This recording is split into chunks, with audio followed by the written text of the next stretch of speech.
ನಮಸ್ಕಾರ. ಸುದ್ದಿ ಮೃದಂಗ ವಿಶೇಷ ಕಾರ್ಯಕ್ರಮಕ್ಕೆ ಸ್ವಾಗತ. ನಾನು ಎಚ್.ಎಸ್. ಸುಧೀಂದ್ರ ಕುಮಾರ್. ಯಶವಂತಪುರ ಕ್ಷೇತ್ರ ಬಿಜೆಪಿಯಲ್ಲಿ ಗುಂಪುಗಳಿಲ್ಲವೇ?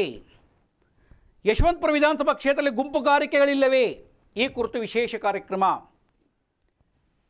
ರಾಜಕೀಯ ಪಕ್ಷ ಅಂತ ಹೇಳಿದ್ಮೇಲೆ ಗುಂಪುಗಳಿರಲೇಬೇಕು. ರಾಜಕೀಯ ಪಕ್ಷ ಅಂತ ಹೇಳಿದ್ಮೇಲೆ ಜಾತಿಗಳಿರಲೇಬೇಕು. ರಾಜಕೀಯ ಪಕ್ಷ ಅಂತ ಹೇಳಿದ್ಮೇಲೆ ಹೊಟ್ಟೆವರಿ ಇರಲೇಬೇಕು. ರಾಜಕೀಯ ಪಕ್ಷ ಅಂತ ಹೇಳಿದ್ಮೇಲೆ ಅದಿರಬೇಕು, ಇದಿರಬೇಕು, ಇದಿರಬಾರ್ದು, ಅದಿರಬೇಕು, ಅದ್ಯಾಕಿರಬೇಕು, ಇದ್ಯಾಕಿರಬೇಕು. ಇದು ನಾನು ಹೇಳ್ತಾ ಇಲ್ಲ. ಮೊನ್ನೆ ಯಶವಂತಪುರ ಕ್ಷೇತ್ರದ ಶಾಸಕ ಎಸ್.ಟಿ. ಸೋಮಶೇಖರ್ ಅವರ ವಿರುದ್ಧವಾಗಿ ಅಥವಾ ಅವರು ಹೇಳಿರ್ತಕ್ಕಂಥ ಪದಗಳು ಸರಿ ಇಲ್ಲ ಅನ್ನುವುದನ್ನು ಖಂಡಿಸುವುದಕ್ಕೋಸ್ಕರವಾಗಿ ನಡೆದಂತಹ ಪತ್ರಿಕಾಗೋಷ್ಠಿಯಲ್ಲಿ ಸುದ್ದಿ ಮೃದಂಗದ ಪ್ರಶ್ನೆಗೆ ಇಬ್ಬರು ಘಟಾನುಘಟಿ ನಾಯಕರುಗಳು ಪ್ರಶ್ನೆಯನ್ನು ಪತ್ರಕರ್ತರನ್ನೇ ಪ್ರಶ್ನೆ ಮಾಡಿದರು ಅಂತ ಒಂದು ವರದಿಯನ್ನು ಮಾಡಿದ್ದೇವೆ. ಪತ್ರಿಕಾಗೋಷ್ಠಿಯಲ್ಲಿ ಪತ್ರಕರ್ತರನ್ನೇ ಪ್ರಶ್ನಿಸಿದಂಥವ್ರು ಅಂತ. ಪ್ರಶ್ನೆ ಮಾಡಬಾರ್ದು ಅಂತ ನಾವೇನು ಹೇಳೋದಿಲ್ಲ. ಪತ್ರಕರ್ತರು ಪ್ರಶ್ನಾತೀತರೇನೂ ಅಲ್ಲವೇ ಅಲ್ಲ. ಪತ್ರಕರ್ತರು ಕೂಡ ಪ್ರಶ್ನೆಗೆ ಒಳಗಾಗಬೇಕಾದವರೇ, ಅದರಲ್ಲಿ ಎರಡನೇ ಮಾತೇ ಇಲ್ಲ. ಪತ್ರಕರ್ತರೇನು ಬೃಹಸ್ಪತಿಗಳಲ್ಲ, ಅದು ಖಂಡಿತ ನಾವು ಕೂಡ ಒಪ್ಕೊಳ್ತೇವೆ. ಆದರೆ ಯಾವಾಗ ಕೇಳಬೇಕು, ಎಲ್ಲಿ ಕೇಳಬೇಕು, ಯಾಕೆ ಕೇಳಬೇಕು ಅನ್ನುವಂಥದ್ದು ಬಹಳ ಮುಖ್ಯ. ಅಥವಾ ಕೇಳಿದ ಪ್ರಶ್ನೆಗೆ ತಕ್ಕ ಉತ್ತರವನ್ನು ಕೊಡಬೇಕೇ ವಿನಃ ನ್ಯಾಯಾಲಯದಲ್ಲಿ ಪ್ರಶ್ನೆ ಮಾಡುವಂತೆ ದಾಖಲೆಗಳನ್ನು ಕೊಡಿ, ದಾಖಲೆಗಳನ್ನು ಕೊಡಿ ಅಂತ ಕೇಳುವುದು ಎಷ್ಟರ ಮಟ್ಟಿಗೆ ಸರಿಯೋ ನನಗಂತೂ ಗೊತ್ತಿಲ್ಲ. ಹಾಗಾಗಿ ಗುಂಪುಗಳಿಲ್ಲ ಅಂತ ಹೇಳಿದ್ದಕ್ಕೆ ಅವ್ರು ಹೇಳಿದ್ದನ್ನು ಇಬ್ಬರು, ಒಂದು ರಾ ಅಂಜನಪ್ಪರು ಮತ್ತು ಸಿ.ಎಂ. ಮಾರೇಗೌಡರು ನಮ್ಮನ್ನು ಪ್ರಶ್ನೆಯನ್ನು ಮಾಡಿದ್ರು. ಅವ್ರು ಏನು ಹೇಳಿದ್ರು ಅನ್ನೋದು ನಿಮ್ಮ ಫಸ್ಟ್ ವಿಡಿಯೋ ತೋರಿಸ್ಬಿಡ್ತಾನೆ. ಮೊನ್ನೆ ಕೊಟ್ಟಿದ್ದು ಸ್ವಲ್ಪ, ಅವ್ರು ನಮ್ಮ ಮೇಲೆ ಏನು ಹೇಳಿದ್ರು, ನಾವೇನು ಕೇಳಿದ್ರು ಅಂತ ತೋರಿಸ್ತೇವೆ. ಅದನ್ನು ನೋಡಿ ಫಸ್ಟ್. ಇಷ್ಟಾದ್ರೂ ಇನ್ನು ನಿಮ್ಮ ಕ್ಷೇತ್ರಕ್ಕೆ ಒಬ್ಬ ದಾತ ಇಲ್ಲ ಅನ್ನುವಂಥದ್ದು ಬಿಜೆಪಿ ನಿಮಿಷ. ಯಾಕೆ ಅಂತ ಹೇಳಿದ್ರೆ, ಒಂದು ಕಡೆ ಮಾಡಿರುವ MLA ಅಂತ ಹೊರಡುತ್ತೆ, ಇನ್ನೊಂದು ಕಡೆ ರುದ್ರೇಶ್ ಅಂತ ಹೊರಡುತ್ತೆ. ಇಬ್ಬರು ನೀವು ಒಪ್ಪನಲ್ಲ ಅನ್ನುವಂಥ ಮೂರನೇ ಗುಂಪು ಬಂದಿದೆ. ಗುಂಪುಗಾರಿಕೆ ಇತ್ತೀಚೆಗೆ ಜಾಸ್ತಿ ಆಗ್ತದೆ ನಿಮ್ಮೊಳಗೆ. ಇನ್ನೂ ಕೂಡ ಮಂಡಲಕ್ಕೆ ಸಂಬಂಧಪಟ್ಟ ಹಾಗೆ ಪದಾಧಿಕಾರಿ ನೇಮಕದಲ್ಲೇ ಮೀನಾಮೇಷ ಆಗ್ತದೆ. ಇದು ಎಷ್ಟು ಮಟ್ಟಿಗೆ ಸರ್? ಯಾವಾಗ ನೀವು ಸಂಘಟನೆ ಆಗೋದು? ಒಂದ್ ಕಡೆಗೆ ಅವ್ರು ಬೈತೀರಿ, ಒಂದ್ ಕಡೆ ಅವ್ರು ಬೈತೀರಿ ಅಲ್ಲ, ಅವ್ರ ಅಧ್ಯಕ್ಷರು ಯಾಕೆ ನೀವು ಯಾರಾಗ್ಲಿ ಟಿಕೆಟ್ ಕೊಡುವಂಥದ್ದು, ಬಿ ಫಾರ್ಮ್ ಕೊಡೋದು ಅವರು ಯಾರಿಗೆ ಕೊಡ್ತಾರೆ ಗೊತ್ತಿಲ್ಲ. ನೀವ್ ಯಾಕೆ ಅವರೆಲ್ಲರೂ ಒಟ್ಟಿಗೆ ಸೇರಿಸಿ ಕಾರ್ಯಕ್ರಮ ಮಾಡುವಂಥದ್ದು ಮಾಡಬಾರ್ದು? ಈಗ ಒಂದ್ ನಿಮಿಷ ಇರ್ರಿ. ಈಗ ಯಾವ ಗುಂಪ್ನವ್ರು ಇಲ್ಲಿಲ್ಲ,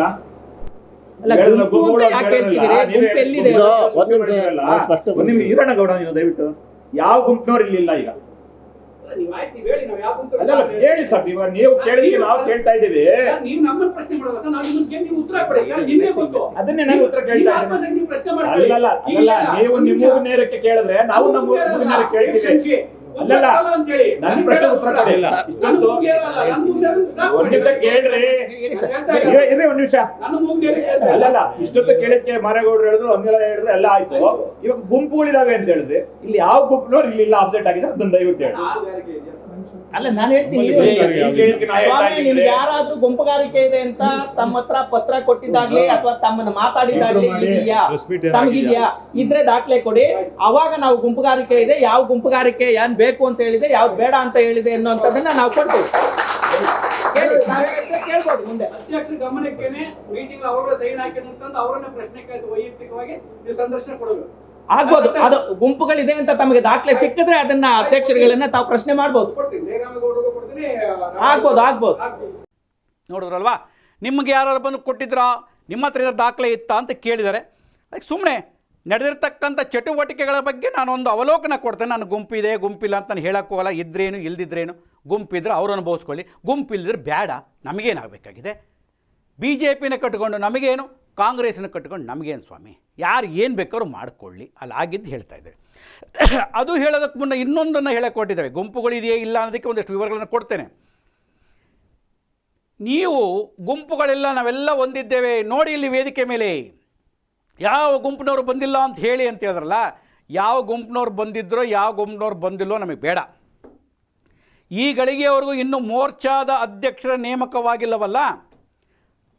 ಯಶವಂತಪುರ ಕ್ಷೇತ್ರದೊಳಗೆ ದುಡಿದಿರ್ತಕ್ಕಂಥ ಮಹಿಳಾ ಮೋರ್ಚಾಕ್ಕೆ ಅಧ್ಯಕ್ಷರನ್ನು ಮಾಡದೆ ಹೊರಗಿನವರನ್ನು ಬಂದು ಈಗ ವಾಸವಾಗಿರೋರನ್ನ ಮಹಿಳಾ ಮೋರ್ಚಾದ ಅಧ್ಯಕ್ಷರನ್ನಾಗಿ ಮಾಡ್ತಾ ಇರೋದನ್ನು ಖಂಡಿಸಲಿಕ್ಕೆ ನಿಮ್ಮ ಕೈಲಿ ಸಾಧ್ಯತೆ ಇದೆಯಾ ಅಂತ ಆರಂಭ ಮಾಡಿ ಮುಂದಕ್ಕೆ ಹೋಗ್ತೀನಿ. ಅದಕ್ಕೆ ನಾನು ಆಮೇಲೆ ವಿಶ್ಲೇಷಣೆ ಕೊಡ್ತೀನಿ. ಅದಕ್ಕೆ ಆಮೇಲೆ ನೀವು ಉತ್ತರ ಕೊಡೋದ್ರೆ ಕೊಡಿ, ಅದನ್ನು ನಾವು ಕೇಳ್ತೀವಿ, ತೊಂದರೆ ಏನಿಲ್ಲ.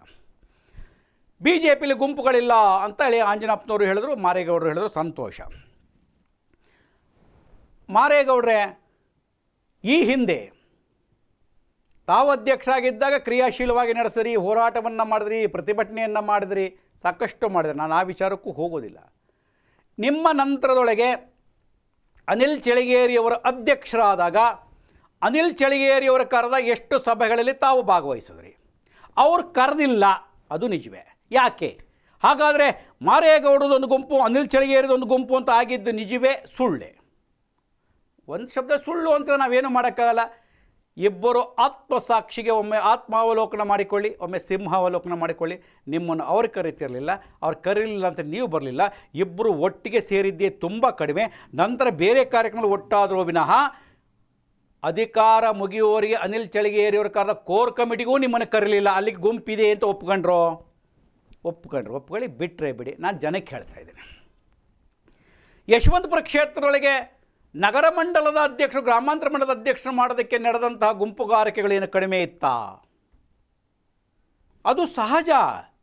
ಒಬ್ಬರನ್ನ ಬೆಂಬಲಿಸ್ತಾರೆ, ಮತ್ತೊಬ್ಬರನ್ನ ಬೆಂಬಲಿಸ್ತಾರೆ. ಇಬ್ಬರು ಶಶಿಕುಮಾರ್ ಅವರ ಮಧ್ಯದೊಳಗೆ ಇಬ್ಬರು ಶಶಿಕುಮಾರ್ ಅವರನ್ನು ದೂರವನ್ನಿಟ್ಟು ಜಯರಾಮೇಗೌಡರು ಬಂದದ್ದು ಹೇಗೆ? ಆ ಶಶಿಕುಮಾರ್ಗೆ ತಪ್ಪು. ಉಲ್ಲಾಳದ ನಿಕಟ ಪೂರ್ವಾಧ್ಯಕ್ಷ ಶಶಿಕುಮಾರ್ಗೆ ತಪ್ಪಿದ್ಯಾಕೆ? ರುದ್ರೇಶ್ ಬಣ ಅಂತನ, ರುದ್ರೇಶ್ ಜೊತೆಗಿರ್ತಾರೆ ಅಂತನ, ರುದ್ರೇಶ್ ಜೊತೆಗೇ ಓಡಾಡ್ತಿದ್ದಾರೆ ಅಂತನ, ಒಂದು ಗುಂಪು ಅಂತ ಗುರ್ಸಿಲ್ವೋ ನನಗೆ ಗೊತ್ತಿಲ್ಲ. ಇದು ಚರ್ಚೆ ಆಗ್ತಾ ಇದೆ, ಅದನ್ನು ನೀವು ಯೋಚನೆ ಮಾಡಿ. ಅಲ್ಲಿ ಗುಂಪಿದೆ ಅಂತ ಆಯಿತು, ಇಲ್ಲ ಅಂತ ಆಯಿತು ಅಂತೇಳಿ ಬಿ ಜೆ ಪಿ ಒಳಗೆ ಒಂದಷ್ಟು ನೇರವಾಗಿ ಮಾತನಾಡುವಂಥ ಪರಿಶಿಷ್ಟ ಜಾತಿಗೆ ಸೇರಿದಂಥ ರಾಮಸಂಜೀವ್ ಅವರು ನಿಮ್ಮ ಪಕ್ಷ ಬಿಟ್ಟು ಹೋಗಿದ್ದೇಕೆ? ಗುಂಪುಗಾರಿಕೆ ಇರಲಿಲ್ವಾ? ಗುಂಪುಗಾರಿಕೆ ಇತ್ತ? ರಾಮಸಂಜೀವ್ ಪಕ್ಷದಿಂದ ಹೊರಗೆ ಹೋಗಿ ಮತ್ತೆ ಬಂದರೂ ಆ ಪ್ರಶ್ನೆ ಬೇರೆ. ಈಗಲೂ ಕೂಡ ಅವರು ನಿಮ್ಮ ಮೇಲೆ ಅಸಮಾಧಾನ ಹೊಂದಿಲ್ವಾ? ಅಲ್ಲಿಗೆ ರಾಮಸಂಜೀವ್ ಅವರನ್ನು ಗುರುತಿಸಲಿಲ್ಲ, ಅದೊಂದು ಗುಂಪುಗಾರಿಕೆ ಅಂತ ಅಲ್ವಾ? ಇಲ್ಲಿದ್ದಂಥವ್ರು ಮತ್ತೆ ರುದ್ರೇಶ್ ಬಣಕ್ಕೆ ಹೋದರು ಅಂತ ಒಂದಷ್ಟು ಚರ್ಚೆಗಳಾಯ್ತಲ್ಲ. ರುದ್ರೇಶ್ ಜೊತೆಗೆ ಬಿ ಜೆ ಪಿ ಅವರು ಮುಖಂಡರು ಅಂತ ಯಾರು ಹೇಳಿದ್ದಾರೆ? ರುದ್ರೇಶ್ ಜೊತೆಗೆ ಹೋದ್ರು ಅದೊಂದು ಬಣ ಅಂತ ಆಗಲಿಲ್ವಾ? ವಾರ್ಡ್ ಅಧ್ಯಕ್ಷರು ಮತ್ತು ಪ್ರಧಾನ ಕಾರ್ಯದರ್ಶಿಗಳ ಒಂದು ಪಟ್ಟಿ ತಯಾರಾಗಿ ಇನ್ನೇನು ಸಹಿ ಆಗಬೇಕಾದ ಸಂದರ್ಭಗಳಿಗೆ, ಅದು ನಾನು ಈ ಹಿಂದೆ ಕೊಟ್ಟಿದ್ದೇನೆ, ಈಗಲೂ ನಿಮಗೆ ತೋರಿಸ್ತೀನಿ ಆ ಪಟ್ಟಿಯನ್ನು. ಆ ಪಟ್ಟಿ ತಯಾರಾಗಿತ್ತು, ಆ ಪಟ್ಟಿ ಏಕಾಏಕಿ ಬದಲಾಗಿದ್ದೇಕೆ? ಇವರು ಆ ಗುಂಪಿನವರು, ಇವರು ಈ ಗುಂಪಿನವರು, ಇವರು ಅವರ ಕಡೆಯವರು, ಇವ್ರ ಕಡೆಯವರು ಅಂತ ಚೇಂಜ್ ಮಾಡಿದ್ರು, ಮಾಡಲಿಲ್ವೋ? ಇದಕ್ಕೂ ನೀವೇನಾದ್ರು ಧರ್ಮಸ್ಥಳಕ್ಕೂ ಆಣೆಗೀಣೆ ಮಾಡ್ತೀರಾ? ನನಗೆ ಗೊತ್ತಿಲ್ಲ. ಪಟ್ಟಿ ಇದೆ, ನಾವು ಪಟ್ಟಿ ತೋರಿಸಿದ್ದೇವೆ, ನೀವು ಒಪ್ಕೊಂಡಿದ್ದಾರೆ. ಹಾಗಾದರೆ ಜಯರಾಮೇಗೌಡರು ಸಭೆಗಳನ್ನು ನಡೆಸಿ ತಯಾರಿಸಿದ ಪಟ್ಟಿಗೆ ಅನುಮೋದನೆ ದೊರೆಯದೇ ಇರುವುದು ಸತ್ಯವಾ ಸುಳ್ಳ?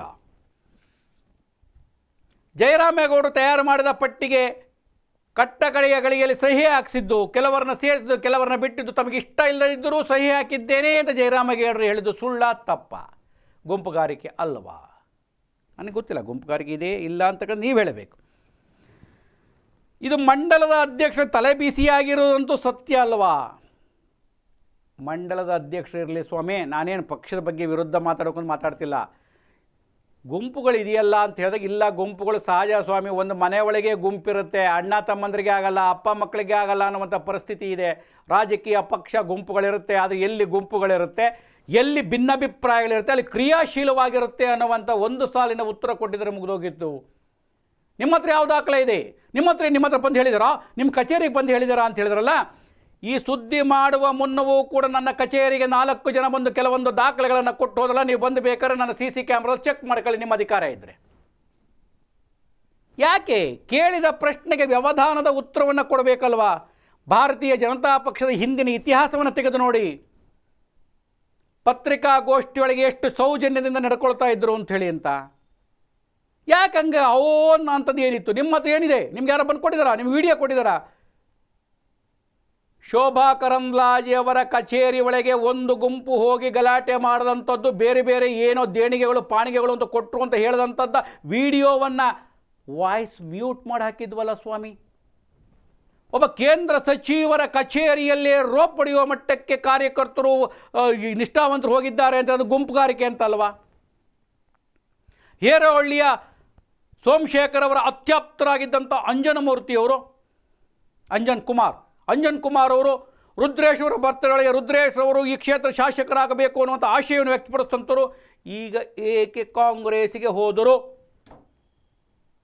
ಅವರಿಗೆ ಬೇಕಾದವರನ್ನು ಅಲ್ಲಿ ನೇಮಕ ಮಾಡಲಿಲ್ಲ, ಅಥವಾ ಬೇರೆ ಬೇರೆ ಕಾರಣ ಇರ್ಬೋದು, ನೇಮಕ ಮಾಡಲಿಲ್ಲ. ಯಾರನ್ನೋ ನೇಮಕ ಮಾಡಿದ್ರು ನಾವೇನು ಮಾಡೋಕ್ಕಾಗತ್ತೆ? ಹೋದೋದು ಗುಂಪುಗಾರಿಕೆ ಅಲ್ವಾ?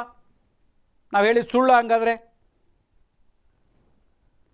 CM ಮಾರೇಗೌಡರನ್ನ ಧನಂಜಯನ ಉಚ್ಚಾಟನೆಯನ್ನು ಮಾಡಿದ್ರು.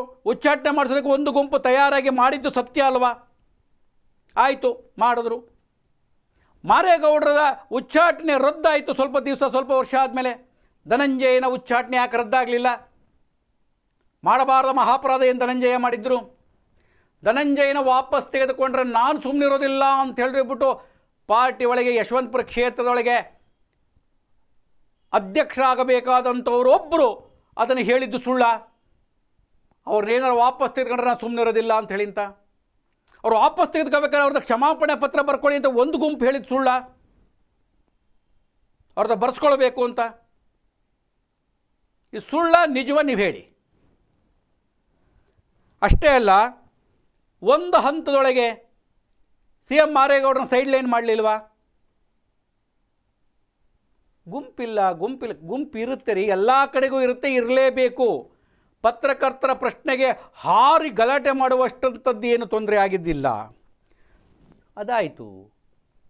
ಸಭೆ ಕರೆದ್ರು, ವಾರ್ಡ್ ಸಭೆ ಒಳಗೆ ಚರ್ಚೆಗಳಾಗ್ತಿರೋ ಸಂದರ್ಭದೊಳಗೆ ಕೆಂಗೇರಿ ಒಳಗಿರ್ತಕ್ಕಂಥ ಘಟಾನುಘಟಿ ನಾಯಕಗಳೇ, ನಿಕಟಪೂರ್ವ ಕ್ಷೇತ್ರದ ಅಧ್ಯಕ್ಷ, ಮಂಡಲದ ಅಧ್ಯಕ್ಷ ಅನಿಲ್ ಚಳಿಗೇರಿಯಿಂದ ಹಿಡಿದು ಎಲ್ಲರಿಗೂ ನೋಟಿಸ್ ಕೊಟ್ರಲ್ಲ.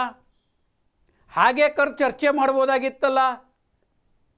ಬನ್ನಿ ಎಲ್ಲರೂ ಕಚೇರಿ ನಾನು ಮಾತನಾಡ್ತೀನಿ ಅಂತ ಕರಿಬೋದಾಗಿತ್ತಲ್ಲ. ಜಿಲ್ಲಾಧ್ಯಕ್ಷರು ಯಾರೋ ನೋಟಿಸ್ ಕೊಟ್ಟಿದ್ದೇಕೆ? ನೋಟಿಸ್ ಕೊಡೋದಕ್ಕೆ ಒಂದು ಗುಂಪು ತಯಾರು ಮಾಡ್ತಲ್ವಾ? ಅಲ್ಲಿ ನಿಮ್ಮಲ್ಲಿ ಗುಂಪುಗಾರಿಕೆ ಇದೆ ಅಂತ ಆಯ್ತಲ್ವಾ? ಯಾಕೆ ಬಿದ್ದರೂ ಜಟ್ಟಿ ಮೀಸೆ ಮಣ್ಣಾಗಲಿಲ್ಲ, ಬಿದ್ದರೂ ಜಟ್ಟಿಯ ಮೀಸೆ ಮಣ್ಣಾಗಲಿಲ್ಲ ಅನ್ನುವಂಥ ಮೊಂಡುವಾದ ಅಗತ್ಯವ?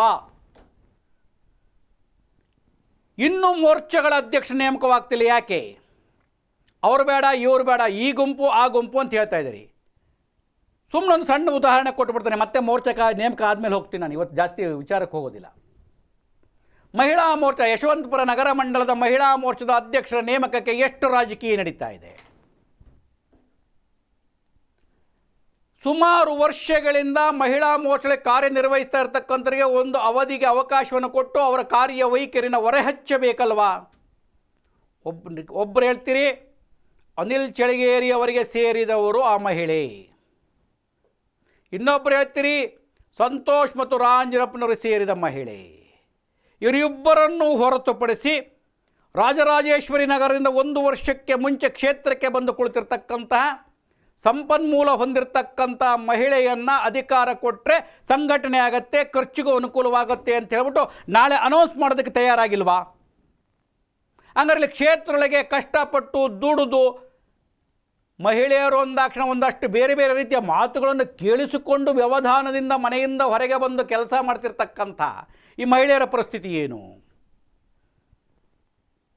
ಅಲ್ಲಿಂದ ಬಂದು ಈ ಕ್ಷೇತ್ರದ ಪೂರ್ಣ ವಿವರವೇ ಗೊತ್ತಿಲ್ಲದಲ್ಲೇ ಅವ್ರು ನೇಮಕ ಮಾಡ್ತಿರ್ತಕ್ಕಂಥ ಒಂದು ಗುಂಪಿದೆ ಅಂತ ಆಯ್ತಲ್ಲ. ನಿಮ್ಮ ಸೇವೆಗೆ ಮನ್ನಣೆ ಕೊಡಲಿಲ್ಲ, ನಿಮ್ಮ ಜೊತೆಲಿರ್ತಾರೆ ಅನ್ನೋ ಕಣಕ್ಕೆ ನಿಮ್ಮನ್ನು ತಿರಸ್ಕರಿಸ್ತಾ ಇದ್ದಾರೆ ಅಂತ ನಿಮ್ಮದು ಒಂದು ಗುಂಪು ಅಂತ ಆಯ್ತಲ್ವಾ? ಯೋಚನೆ ಮಾಡಿ. ಹೆಸರು ಹೇಳೋದು ಹೇಳೋಬಿಡ್ತೀನಿ, ನನಗೇನಾಗಬೇಕಾಗಿಲ್ಲ. ಅನಿಲ್ ಚಳಿಗೇರಿಯವರ ಗುಂಪಲ್ಲಿ ಕೂರಿಸ್ಕೊಂಡಿರ್ತಕ್ಕಂಥ ತೇಜಸ್ವಿನಿ ಗೌಡ ಬೇಡ, ಸಂತೋಷು ಹಾಗೂ ಆಂಜನಪ್ಪನವ್ರಿಗೆ ಚೆನ್ನಾಗಿ ಗೊತ್ತಿರ್ತಕ್ಕಂಥ ಲಾವಣ್ಯ ಬೇಡ, ಯಾರನ್ನ ಮಾಡ್ಕೊಳ್ಳಿ, ನಮಗೇನು ಹೋಗಬೇಕಾಗಿದೆ. ರಾಜರಾಜೇಶ್ವರಿ ನಗರಸಭೆಯ ವ್ಯಾಪ್ತಿಯಲ್ಲಿ, ರಾಜರಾಜೇಶ್ವರಿ ನಗರ ವಿಧಾನಸಭಾ ಕ್ಷೇತ್ರದ ವ್ಯಾಪ್ತಿಯಲ್ಲಿದ್ದು ಇದೀಗ 1-1.5 ವರ್ಷಕ್ಕೆ ಮುಂಚೆ ಆಗಮಿಸಿರ್ತಕ್ಕಂಥವ್ರು ನೇಮಕ ಮಾಡಿಕೊಳ್ಳೋದಾದರೆ ಇಷ್ಟು ವರ್ಷದಿಂದ BJPಗೆ ಮತ ಹಾಕಿ ಅಂತ ಬೊಂಬಡಿ ಹೊಡೆದಂಥವ್ರ ಗತಿ ಏನ್ರಿ? ಇದೊಂದು ಮೋರ್ಚಾ, ಮಹಿಳಾ ಮೋರ್ಚಾದ ಒಂದು ಉದಾಹರಣೆ ಅಷ್ಟೇ ನಂದು. ನಾಳೆ ಅದು ಬಹಿರಂಗವಾದ ತಕ್ಷಣ ಮತ್ತೆ ಗಲಾಟೆ ಆಗುತ್ತೆ. ಅಥವಾ ಗುಂಪುಗಾರಿಕೆ ಅಲ್ವಾ? ಗುಂಪುಗಳನ್ನು ಸೃಷ್ಟಿಸುತ್ತಿರುವವರು ನೀವೇ. ಪತ್ರಕರ್ತರ ಮೇಲೆ ಗುಂಪಿಲ್ಲ, ಕೊಡ್ರಿ ನಿಮ್ಮ ಹತ್ರ ದಾಖಲೆ ಇದೆ, ಇಷ್ಟು ದಾಖಲೆ ಕೊಟ್ಟಿದ್ದೀನಿ ಸಾಕು ಅಂತ ಅಂದ್ಕೊಂಡಿದ್ದೀನಿ. ಮತ್ತೆ ಪ್ರಶ್ನೆಯನ್ನು ಮಾಡಿದ್ರೆ ಮತ್ತೊಂದಷ್ಟು ದಾಖಲೆಗಳನ್ನು, ಮತ್ತೊಂದಷ್ಟು ವಿಡಿಯೋಗಳನ್ನು ಕೊಡಲಿಕ್ಕೆ ನಾನು ತಯಾರಾಗಿದ್ದೇನೆ, ವಾಯ್ಸ್ ರೆಕಾರ್ಡನ್ನು ಕೊಡಲಿಕ್ಕೂ ತಯಾರಾಗಿದ್ದೇನೆ ಅಂತ ಹೇಳ್ತಾ, ರಾಜ್ಯದಲ್ಲಿ ಕಡಿಮೆ ಇದೆಯೇನ್ರಿ? ಇವತ್ತು ಗುಂಪುಗಾರಿಕೆಗಳು ನಡೀತಾ ಇಲ್ಲವೇನ್ರಿ? ಸದಾನಂದ ಗೌಡರ ಮೇಲೆ ವಿಜಯೇಂದ್ರ ಮೇಲೆ ಸದಾನಂದ ಗೌಡರು, ಜಗದೀಶ್ ಶೆಟ್ಟರ್ ಹೊರಗೆ ಹಾಕಿದ್ದು, ಇದಕ್ಕೆಲ್ಲ ಯಾವ ದಾಖಲೆಗಳನ್ನು ಕೊಡ್ತೀರಿ? ಅದಕ್ಕೆ ರಾಜಕೀಯ ಪಕ್ಷದೊಳಗೆ ಗೊಂದಲಗಳು ಇದ್ದೇ ಇರ್ತವೆ. ಗೊಂದಲವಿಲ್ಲದ ರಾಜಕೀಯ ಪಕ್ಷವಿಲ್ಲ, ಗೊಂದಲವಿಲ್ಲದ ರಾಜಕೀಯ ಪಕ್ಷವಿಲ್ಲ, ಭಿನ್ನಮತವಿಲ್ಲದ ರಾಜಕೀಯ ಪಕ್ಷವಿಲ್ಲ, ಜಾತ್ಯತೀತವಿಲ್ಲದ ರಾಜಕೀಯ ಪಕ್ಷವಿಲ್ಲ, ಹಣದ ವ್ಯವಹಾರವಿಲ್ಲದ ರಾಜಕೀಯ ಪಕ್ಷವಿಲ್ಲ. ಹಾಗಾಗಿ ರಾಜಕೀಯ ಪಕ್ಷದ ಸಾಮಾನ್ಯ, ನೀವು ಇವತ್ತಾದರೂ ಒಟ್ಟಿಗೆ ಕೂತಿದ್ರಲ್ಲ, ಒಬ್ಬರನ್ನು ಹೊರತುಪಡಿಸಿದ್ರೆ ಅವ್ರು ಏನೋ ಕಾರಣಕ್ಕೆ ಹೋಗಿರ್ಬೋದು, ಅವ್ರು ಬರೋರು ಇದ್ದರು, ಪ್ರಶ್ನೆ ಬೇರೆ. ಹೀಗಾಗಿ ಗುಂಪು ಇರುವುದು ಸತ್ಯ. ಈಗಲಾದರೂ ಗುಂಪುಗಾರಿಕೆಗಳನ್ನು ದೂರವನ್ನು ಮಾಡಿಕೊಂಡು ಒಟ್ಟಾಗಿ ಸೇರಿ ಯಾರಿಗಾರ ಟಿಕೆಟ್ ಕೊಡಿ, ಯಾರಿಗಾರ ಏನಾರ ಮಾಡ್ಕೊಳ್ಳಿ, ನಮ್ಮ ಪಕ್ಷ ಗೆಲ್ಲಿಸ್ತೀವಿ ಅಂತ ಮುಂದೆ ಬನ್ನಿ. GBA ಬರ್ತಾ ಇದೆ, ಕಾಂಗ್ರೆಸ್ನವರು ಆಗಲೇ ಅಖಾಡಕ್ಕೆ ಶೆಡ್ ಹೊಡೆದು ನಿಂತಿದ್ದಾರೆ, ನಿಮ್ಮವ್ರು ಇನ್ನೂ ಉಸಿರಾಡ್ತಾ ಇಲ್ಲ. ಯಾಕೆ? ಅಲ್ಲೂ ಗುಂಪುಗಾರಿಕೆ ಇಲ್ವಾ? ವಿವರ ಬೇಕಾ? ಗುಂಪುಗಾರಿಕೆ ವಿವರಗಳು ಕೂಡ. SIRಗೆ ಹಣದ ಹೊಂದಿಕೆಗಳು ಏನು, ಯಾರು ಕೊಡ್ತಾರೆ, ಏನು ಕೊಡ್ತಾರೆ, ಚರ್ಚೆಗಳ ಮೇಲೆ ಚರ್ಚೆಗಳು, ತೊಂದರೆಗಳ ಮೇಲೆ ತೊಂದರೆಗಳು, ವಾದಗಳ ಮೇಲೆ ವಾದಗಳು, ವಿವಾದಗಳ ಮೇಲೆ ವಿವಾದಗಳು ನಡೀತಾ ಇಲ್ವಾ? ದಯಮಾಡಿ ತಪ್ಪಾಗಿ ಭಾವಿಸಬೇಡಿ. ನೀವು ಏರಿದ ಧ್ವನಿಯಲ್ಲಿ ನಮ್ಮನ್ನು ಪ್ರಶ್ನೆ ಕೇಳಿದ್ದಕ್ಕೆ ಗುಂಪುಗಾರಿಕೆ ಇದೆ ಸ್ವಾಮಿ, ಇರಬೇಕು, ಇರುವುದು ಸಹಜ. ಸಂವಿಧಾನಬದ್ಧವಲ್ಲದಿದ್ದರೂ ಕೂಡ ಸಂಧಾನದ ದೃಷ್ಟಿಯಿಂದಲಾದರೂ, ಸಂವಿಧಾನದ ದೃಷ್ಟಿಯಲ್ಲ ಸಂಧಾನದ ದೃಷ್ಟಿಯಿಂದಲಾದರೂ ಗುಂಪುಗಾರಿಕೆಗಳು ರಾಜಕೀಯದಲ್ಲಿ ಇರಬೇಕು, ಇರುವುದು ಆರೋಗ್ಯಕರ ಬೆಳವಣಿಗೆ ಅಂತ ತಮ್ಮ ಗಮನಕ್ಕೆ ತರ್ತಾ ಮತ್ತೆ ವಿಶೇಷ ಸುದ್ದಿ, ವಿಶೇಷ ಮಾಹಿತಿಯನ್ನು ಹೊತ್ತು ಬರ್ತಾನೆ. ನಮಸ್ಕಾರ.